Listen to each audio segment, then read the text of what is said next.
Hey, this is my defend video to defend my paper, which I did on the curse of Canaan in Genesis 9, but more specifically, the interpretive options to answer some questions that were posed in my paper. The reason that I chose this topic, mainly because the first one I picked, I didn't feel that qualified or prepared to research into that. But mainly, I picked this one though because ever since my first semester coming here to seminary, I took Old Testament with our Dersh, and he presented this argument that scholars have debated over. And it's always intrigued me to want to learn more about the views and to pick a side of what interpretive option is the best. And that's what I hope I did in my paper. But also, this ties well into my degree, which is biblical studies. And so, this was a fun assignment and a fun thing to research in light of biblical studies.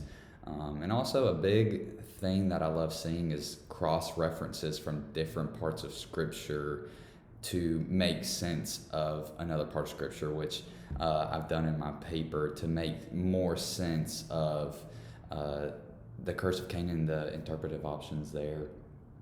Um, but as far as these two questions, the reason why I chose the interpretive option I did, so the four of them was voyeurism, castration, paternal incest, or maternal incest. And so, based on all of those options, the one that best answers the questions, which I'll present those, it's the nature of Ham's defense as we see post flood, and the reasoning why it was Canaan that is cursed, why Noah cursed Canaan rather than Ham. And so, as I was looking into these questions, it just made more sense why the maternal incest view, as far as answering those two questions, made sense. Seeing the other cross references, which made it make sense.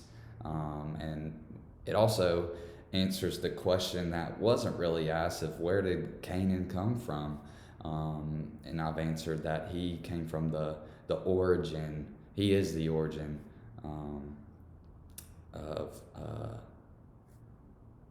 of Ham and Noah's wife, which can only be answered with the maternal incest view.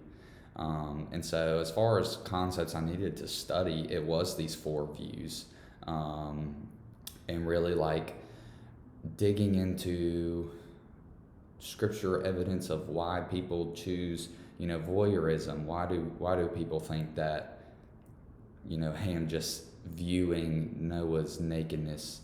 Why is that a popular interpretation? Where do people get this castration interpretation? Because it's not seen in scripture. And then same with paternal and maternal is just finding the definitions and what it means, as well as just how that ties in together. And so different scholars, as far as my paper goes, who I think I've looked at the most, as far as to help defend my side, is Donald J. Wold, and John Bergsma and Scott, I think it's Hayhan, how you pronounce that. So these are a few scholars that have looked into these options and have really helped defend why they believe what they believe, as far as these interpretive options. And so, strengths in my paper, because I'm a biblical studies student, and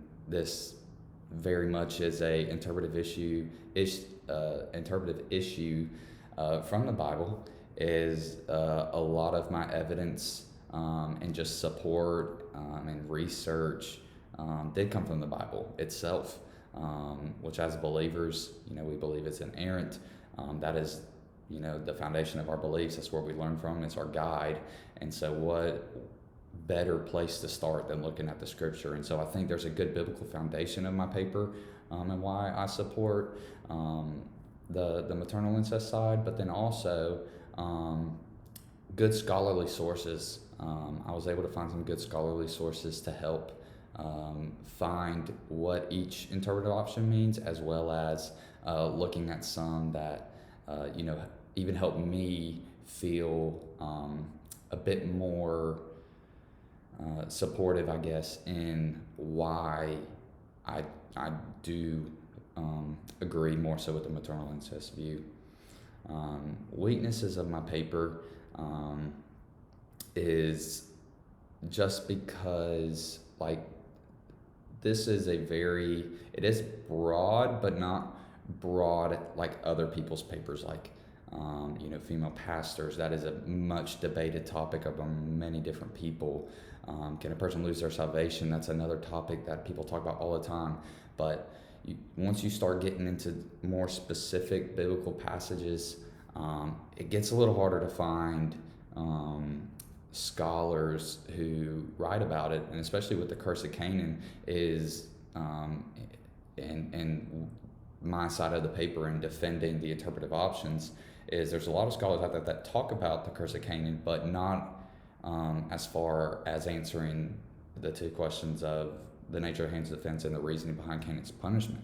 A lot of it was, during slavery days, they used this passage to support slavery, which I touched on that wasn't my paper was about, but the more I was trying to find stuff, that was the majority of things I was trying to find, and that just wasn't the direction my paper was going in. And so weaknesses was just, it's difficult to find different scholars to choose from.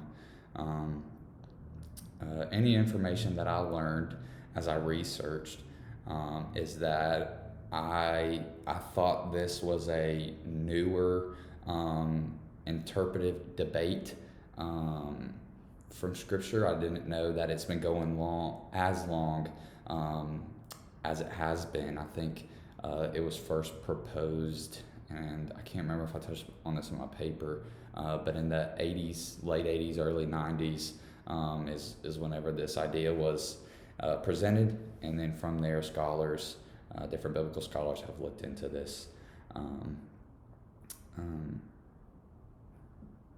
this thing.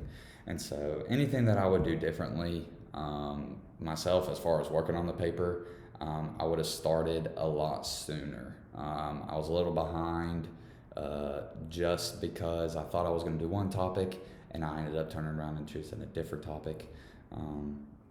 And so I just wish I would have started sooner, giving me more time to research, to find other research, because I'm sure that there's a lot of other research out there that I just, through my limited time of research that I've done, I just wasn't able to find anything. And so starting sooner would help me just with my other classes, but as far as writing this paper, a bit better. Another thing that I learned going back to that is that, and I already knew this, but through writing this paper, I got to experience even more that biblical interpretation is sometimes difficult, and that's with this passage. I was definitely able to see that, but there's a lot of biblical narratives that you read and just confuses us, or don't know where it fits in the grand narrative of Scripture, and so there's a lot of things that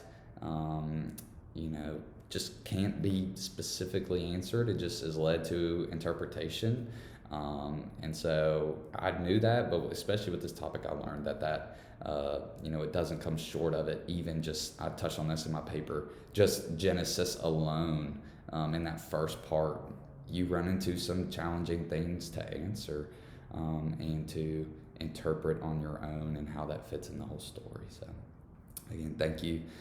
This was a fun project. Hope you like it.